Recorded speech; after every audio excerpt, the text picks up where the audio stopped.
কেন আমি ভিডিও তৈরি করি? আসলে ২০০৮ সালে আমাদের এলাকার একজন বড় ভাইয়ের মাধ্যমে আমি একটা বড় সুযোগ সম্পর্কে জানি। উনার তথ্যের কারণে আমার জীবনে আমি ব্যবসায়িকভাবে অনেক বড় কিছু সফলতা অর্জন করছি এবং আমার পরিবারকে সুস্থ রাখার জন্য মোটামুটি ভালো কিছু পদক্ষেপ জানতে পারছি। তো আমি যেটা বিশ্বাস করি সেটা হচ্ছে আপনার একটি সুযোগ যদি মানুষকে জানাতে পারেন, তাহলে সেই সুযোগটির কারণে হয়তো উনার জীবনে অনেক বড় কিছু অর্জন হতে পারে।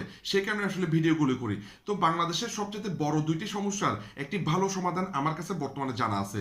দিন দিন রোগ বেড়ে যাচ্ছে। রোগ ভালো রাখার জন্য বা সুস্থ থাকার জন্য অনেক সাপ্লিমেন্ট কার্যকরী। তো বাংলাদেশের লক্ষ লক্ষ মানুষ আসলে সাপ্লিমেন্ট খুঁজে সাপ্লিমেন্ট ব্যবহার করে। আমার কাছে ভালো সাপ্লিমেন্ট আছে আন্তর্জাতিক মানের। আমি নিজে ব্যবহার করে উপকার পাইছি, বাংলাদেশে অনেকে উপকার পাচ্ছে। সেজন্য আমি ভিডিওর মাধ্যমে সেটা শেয়ার করতেছি। দ্বিতীয় যে বিষয়টা সেটা হচ্ছে দিন দিন খরচ বেড়ে যাচ্ছে। বাংলাদেশের অনেক মানুষ এখন অতিরিক্ত আয় করতে যাচ্ছে। অতিরিক্ত আয় করার জন্য একটা ভালো অপশন আছে, সেজন্য আমি জানাচ্ছি।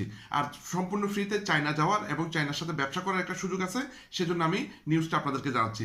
এখন আমি কি করতে পারি? আমি আপনাকে প্রোডাক্টগুলোতে বেস্ট ডিসকাউন্ট দিতে পারি এবং ব্যবসা করতে চাইলে স্টেপ বাই স্টেপ গাইড করতে পারি। সেজন্য ভিডিওগুলো শেয়ার করছি। তো ভিডিওটি উপকারী হলে অবশ্যই শেয়ার করবেন এবং বিস্তারিত জানতে গেলে আমার সাথে যোগাযোগ করবেন। ধন্যবাদ, ভালো থাকবেন।